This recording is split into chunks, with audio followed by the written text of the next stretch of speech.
This is Austin Faith Dialogue, a public affairs program discussing the important crossroad of religion in life, produced by Austin Metropolitan Ministries in cooperation with KTBC TV. Austin Faith Dialogue highlights the interaction of the religious community with the social and cultural issues throughout our area. Now, today's edition of Austin Faith Dialogue. Welcome once again to Austin Faith Dialogue. I'm Carl Gronberg, host for the program. And with me today on the program are two young women who have come to Austin to participate in Austin Metropolitan Ministries and VISTA volunteers. Kristen Anderson is from New York State, and Molly Boehm is from, well, Illinois and Indiana. And Kristen and Molly, we welcome you to Austin, Texas. Thank you. Thanks. And we're glad to have VISTA volunteers with us. And I thank you a lot for being on this program. You had mentioned that this is the 30th anniversary of VISTA, starting back in 64, 65. Talk a little bit about the origins of this organization we know as Volunteers in Service to America. Kristen, how did it start? Well, service has always been a part of American society, from missionaries to soldiers to, explorers. But VISTA, as we know it today, sort of started roughly with the Peace Corps in 1961. In 1962, the Congress started to explore national service as an option and began doing some studies called the gray area studies in northeastern cities of the states, Trenton, New Jersey, Philadelphia, New York. In 1963, the Appalachian Volunteers first went into Kentucky, and all of these things are sort of the rough edges of VISTA. What started as the first concept of VISTA, while it wasn't actually named VISTA at the time. In 1964, with Johnson's War on Poverty, the Office of Economic Opportunity began, and that's where most of the War on Poverty programs stemmed from. And that was the original birth of VISTA, Volunteers in Service to America. When you relive those days, you didn't live them. I did. A lot of people with me of my age group lived through those days, and they were very exciting days in the 60s and the 70s, a time of where young people had some sense of idealism, that their lives could make a difference. And it was an interesting time because of a lot of things. The mix of the Peace Corps going on under the Kennedy administration, and then under the Johnson administration, the coming of VISTA into being. And it's exciting for me to have two young college graduates, just graduated from college this year, who are saying we're kind of carrying on that idea that our lives can make a difference. Molly, how'd you find out about VISTA? Well, I found out from several different ways. My stepbrother was in the Peace Corps when I applied. He just recently got out. Let me just interject. How did he like the Peace Corps? What was that like? He loved it. He was in Kenya, over in Africa, and he just loved it. He had a great experience. He traveled all over, and... You know what we're trying to do on this program is we're trying to let people know that there are these opportunities for service. And I think having you here, these are tangible forms in front of the TV audience saying, here are a couple of people, but then there are others like your brother who went in the Peace Corps and enjoyed that experience. And so you had that idea of service from your family. Right. And even my uncle was a VISTA volunteer in 60s, early 70s in Chicago, which is where I'm from. So I had a lot of connections, and he helped me actually to get through the process of applying and interviewing and all that. So where you brought this idea up, Kristen, this idea of service. It's always been a part of the American life, the psyche of America, the mythology of America, the giving and doing for others. How did it strike you? Was family also encouraging you to do this? Mostly family, yes. I think when you hit your teens, your teenage years, you start to realize who you really are and what's important to you. And I think that's probably when I first decided. That was when I had my first experiences with volunteerism in junior high, middle school. And then it sort of rolled from there. And doing VISTA was a very logical next step after college graduation for me. It was, there were no questions about it. It's what I wanted to do. It's what I felt I needed to do. It was an important part of my life, and I felt that was... I actually had a really hard time writing my application, putting into words why I thought it was so important for me to do, because I just knew I wanted to do it. Right. It was an important part of my life, right? And I couldn't understand why they didn't understand that it was obvious. Now, there are some hoops you have to go through then in order to become a VISTA volunteer. One of our viewing audience would say, hey, this is for me. I would like to become a VISTA volunteer. What do they have to do? How do they go about becoming a volunteer? There are several ways you can do it. One would be to look up in the phone book under AmeriCorps or VISTA, and there should be a phone number, probably a Washington, D.C. phone number, an 800 number. Or if you live near a university, go to the Career Development Center, per se, of that university, and they will probably have the application and some brochures there for you. If not, there is an 800 number you can call. Molly, is that what you did? Did you call that 800 number, or did you have another way? Well, I called the 800 number, and then they gave me the regional office that was near, which is actually in Chicago, so it was really convenient for me. But there's like 8 or 9 regions all over the country that services, you know, 4 or 5 different states. So I called that region number, they sent me the application, and I was able to. Molly, where'd you go to college? In Valparaiso, Indiana. And Valparaiso you went to University. college at Valparaiso, and did they know about VISTA at the university? Well, I majored in social work, so the social work department was very encouraging to get me into VISTA, and they knew a lot about it. Another option for me was the Lutheran Volunteer Corps, which is, you know, the same basic idea. So, yeah, the school was very encouraging. Okay, and then how especially the about department. Kristen? The same with you? Did the college encourage you? I don't think they were discouraging at all. I don't think that the information was there. You know, the applications were at the Career Development Center, but I was really surprised to see how many people hadn't a clue what VISTA was. For me to actually have to explain to them what it was really surprising, because I had had family members that were VISTAs, I had close family friends that were VISTAs, so VISTA to me was sort of a family, no, it wasn't a family name, but at the same time everyone knew what it was. I did the same thing Molly did. I called the 800 number, and they referred me to the Northeastern cluster. And you, as a national recruit, you apply to the cluster in which you live, and then give a geographic preference for where you'd like to serve. So I applied to the office in New York City and said, you know, I'm a New York State resident, but I would like to serve in the Southwest cluster. I'd like to serve in Texas. You actually knew where you wanted to serve, is that right? I wanted to come to Austin. Yeah. The magnetic pull of Austin. You know, we're very humble around here. We think it is the best place to live. You know, I'm so glad that a Kristen, you're the second Kristen we've had on this program. And, you know, I told you before the program, I'm so delighted to have another Kristen on the program, because our daughter is Kristen. And that's a special name for me. But I am so taken with the idea that both of you, as young college graduates, want to serve. And I'm thinking, is that true with a lot of the people that you went to college with? Are they individuals? Is there a spirit of service on the college campus? Those of us who grew up in the 60s, you know, went to college and graduate school and that type of thing in the 60s, we kind of say, they're only interested in themselves, you know, this me generation type thing. But what do you think? Are there more people like you on the college campus? Honest now. Well, at our school, we had a lot of community involvement. That's not to say that the same people weren't doing it all the time. But I think the basic consensus at school, when I was telling people that I was going to be a VISTA and what I was going to be doing and where I was going, you know, by myself, that it was kind of like, well, good, better you than me. Right. So. Yeah. Well said, Molly. Yeah. We're happy for you. Have a good time. My school had a really well-developed internship program, but an internship is not volunteerism. An internship is, people do internships for different reasons than people do volunteerism. People do internships for credit. They do it to find out if it's a field they're interested in pursuing as far as a career goes. They do it to make contacts and to network and to be able to put it on their resume. And people do VISTA for those reasons too, but I think you do VISTA for those reasons and then something else that's much bigger than that.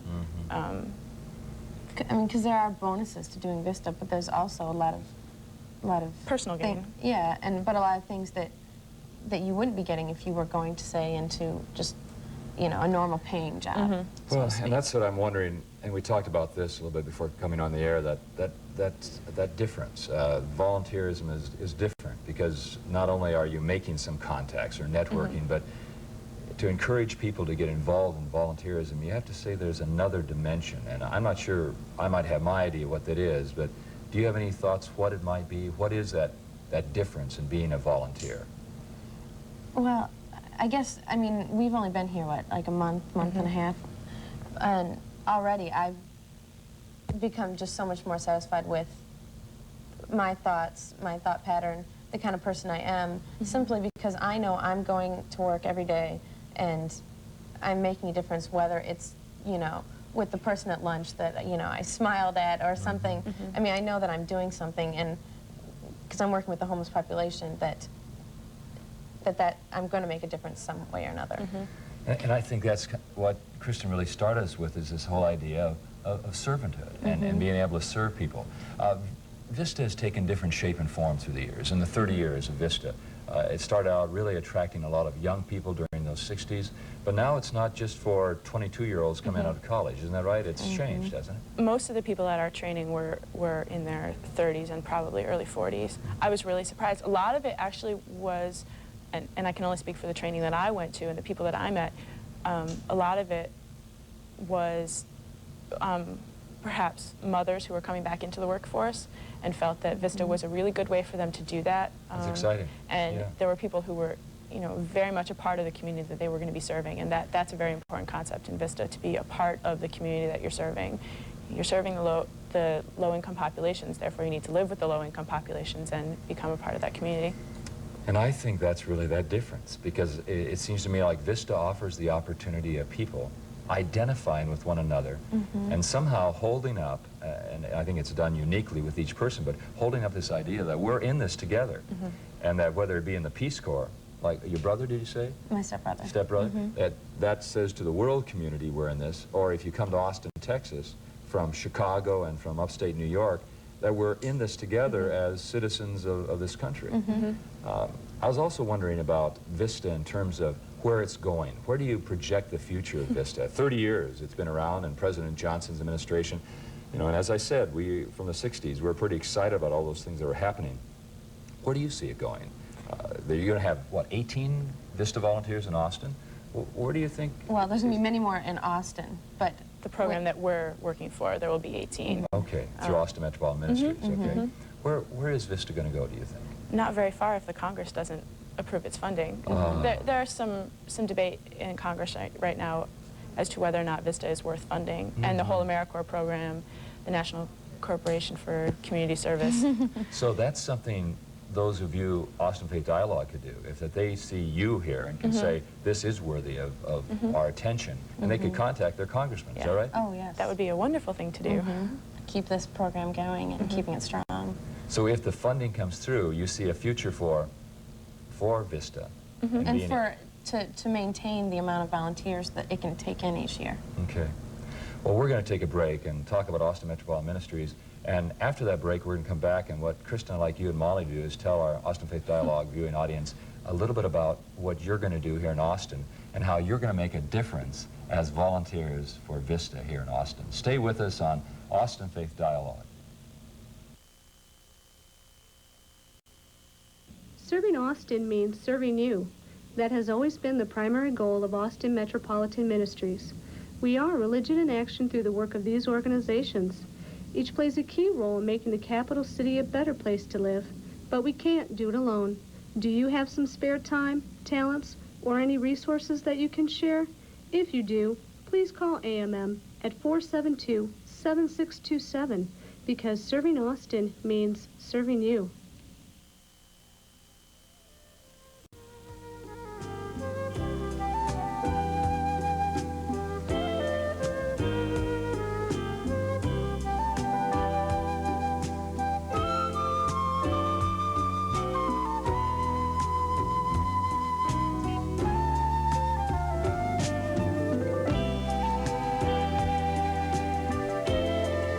Welcome back to the Austin Faith Dialogue.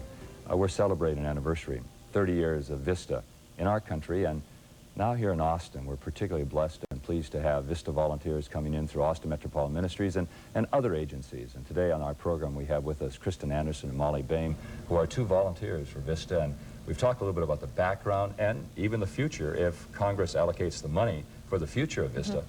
Let's talk a little bit about Kristen and Molly and what you want to do and what you plan to do while you're here in Austin. Molly, you're a VISTA volunteer, and you've been directed to work where? The agency that I work at is the Legal Aid Society for Central Texas, and my direct supervisor there is Richard Troxell, who is the president of House the Homeless. And he runs a lot of different programs, a lot of different things, but my specific project is to come up with a low-income housing guide, which is to find those places where homeless people, people who quite possibly could be, you know, evicted from their homes now, you know, children, families. And to put this into a guide that can be used by social service agencies, you know, churches dealing with homeless, anybody who deals with this, you know, population, and can give them options instead of the streets. Okay, tell us specifically then, if you would, what does it mean to have a homeless guide, a directory type of booklet that they'd have access to? Is that what you're saying? Right, and we want to be able to put it like on the computer, on LifeNet, where, because at Hobo, which is kind of a homeless center, people can go there and actually bring it up on the computer. There's going to be apartments on there, you know, emergency housing, transitional housing, boarding houses, any kind of, I'm even, you know, going to try to go up and down the streets of Austin looking for houses that have added on, where they have rooms for rent, where they rent, say, $50 a week, which is something which is tangible for somebody who can't save money, who's not making much, who doesn't work 40 hours a week. Are there really places that can be rented for $50 a week? Yes. Is that a possibility? As a parish pastor, I have people come by the office daily, and they're hurting. You know, they're on the streets, they can't afford the deposit, they can't afford to get a place to live. And it's one of those hurdles that we talked about in the first part of the program, the hoops you had to go through to get into VISTA. Well, my goodness, the hoops that people have to go through to put a deposit down, not only for the apartment, then if you want to have a telephone and all those types of things. That's the kind of thing we're trying to bypass, or trying to get over those kind of hurdles and make connections with apartment managers and people in homes that have added on, or boarding homes, so we can make that kind of relationship with them so they know when we're referring people that they're good people. Molly, if somebody is watching this program who is interested in the homeless population, is interested in the city of Austin and all the residents in the city of Austin, and they want to give you some information and help you in this project that you have for VISTA. Very much needed. Okay, yeah, which is very much needed. Right?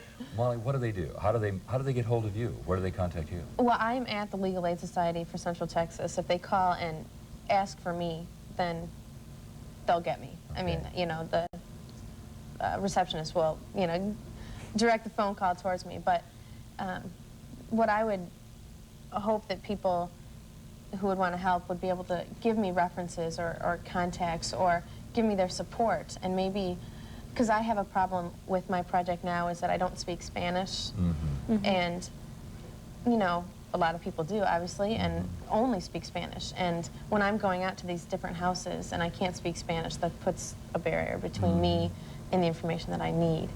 And so if we could find a person who speaks Spanish who could be an interpreter for you, that'd be very helpful. very, very helpful, yes. And if we could find somebody like that to go with you and make calls, and possibly find some people who might help underwrite the cost of having an interpreter come. You know, we had a diplomat from Russia visit our congregation, dealing with adoption of Russian children, and a marvelous woman, and interesting to talk with her. And she had an interpreter with her. And that is, you know, otherwise there would have been this chasm in our conversation. We could show her all the things we were doing in our congregation, but without that Word, yeah. that word, that's right, sharing that word. Exactly. Well, Kristen, I want to come back to that, Molly, talk a little bit about homeless and some of the, maybe some of the issues facing the homeless population, okay? But just think about that. Let's talk to Kristen. And Kristen, what are you going to be doing? I'm working for the Education Service Center, Region 13. Let's say that one more time. The Education Service Center, Region 13. That was important that you get that in. That was important, yes. Region 13 provides all kinds of educational services, everything you can think of as far as what children need in education. But the program that I'm working on, the only program I'm working on, is the education of homeless children and youth. So Molly and I are sharing a lot of populations. We have a summer camp at the transitional housing complex, in which she has, I mean, you know people. Right. That would be We're something sharing that a lot would of the be same population. So it would interface. Your program, Molly, would interface with Kristen's population, is that right? Right. And you'd be kind of reaching out to the same kind of people. Right. Transitional housing complex, is that what you said? Public housing. Public housing, Basically, okay. subsidized housing. Right now, we're running a lot of summer camps for homeless kids. And homeless is a very flexible word. Homeless could mean you literally don't have a home. It could mean you're living with 2 or 3 of your extended family members. It could mean you're living in a shelter. It could mean tomorrow you might not have a home. You know, you're one paycheck away from a home. So homeless homeless doesn't only mean you don't have a roof over your head. So right now we're doing a lot of summer camps. How do you do summer camps? How do they go about doing that? You do it right there in the public housing project? Well, one of them is there. We have 2 at Austin elementary schools. We have one at Salvation Army, one at the Center for Battered Women, and a few in the more outlying areas. We have one at Bastrop Elementary School and Flatonia and a couple others. And what do you do? You know, we have a summer project or program in our parish, but I know what they do, but do you do the same thing? Do you take them out places? Well, we try and focus on the educational needs of these kids because we know, I mean, statistics have proven that if you're well educated, you have a better chance of getting out of whatever negative situation you might have. So we try and focus on the education, but it's summer, so we have to make it fun. Right.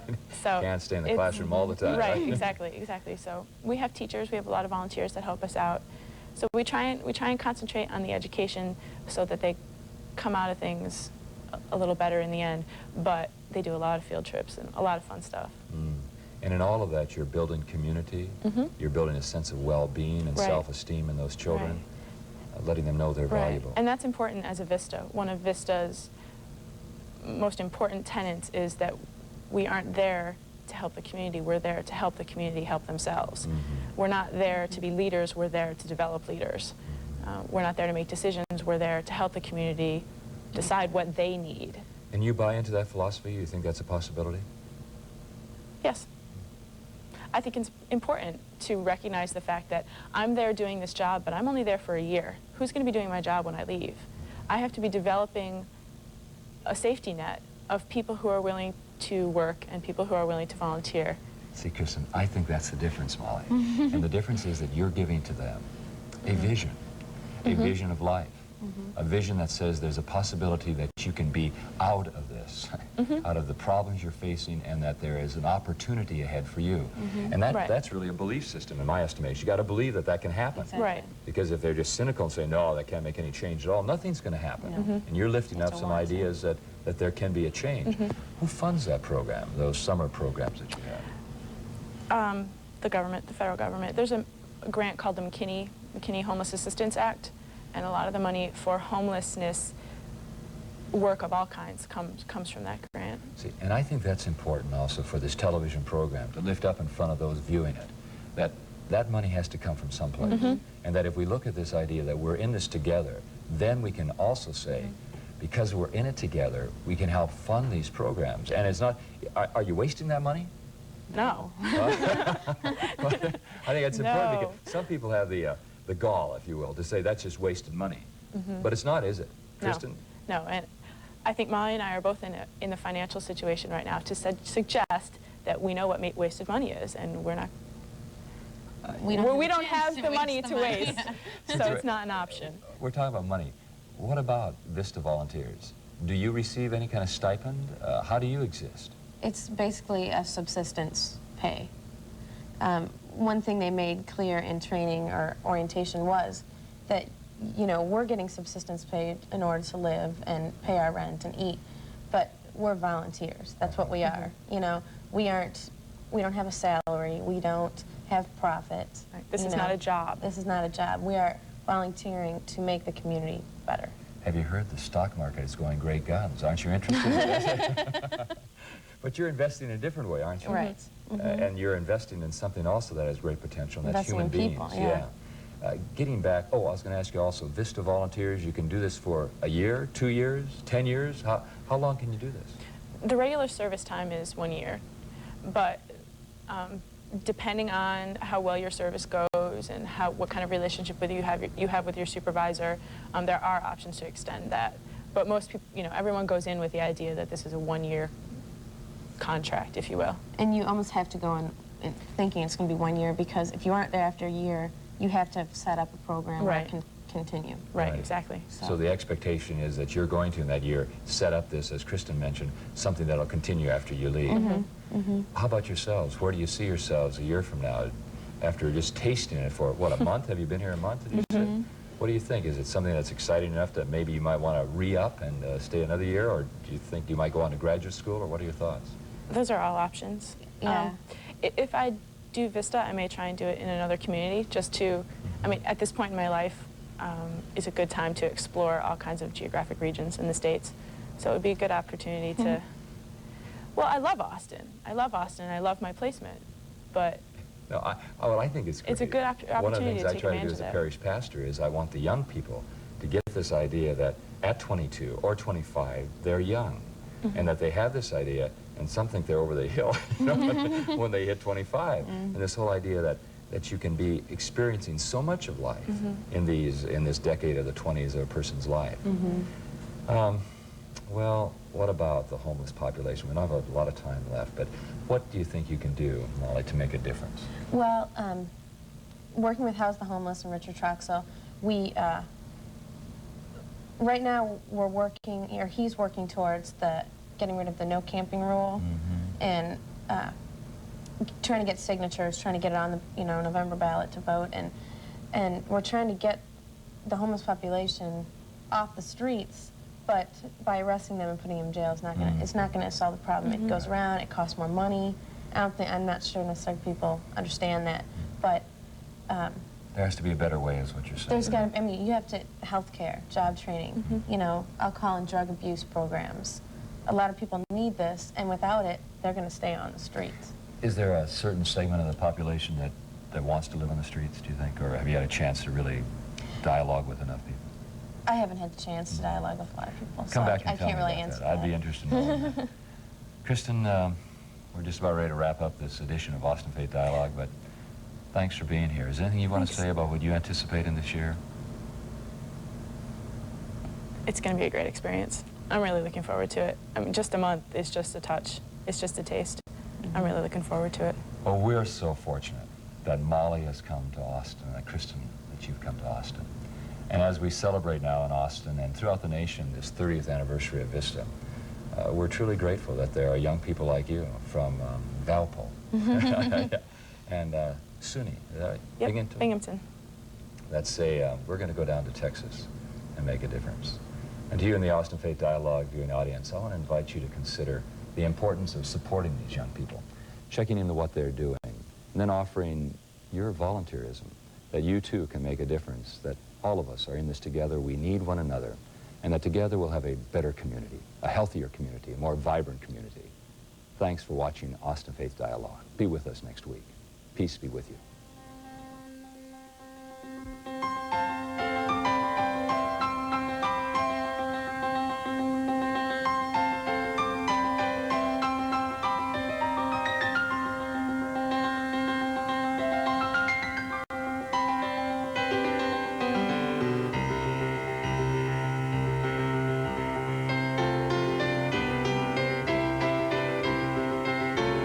For more information, call Austin Metropolitan Ministries.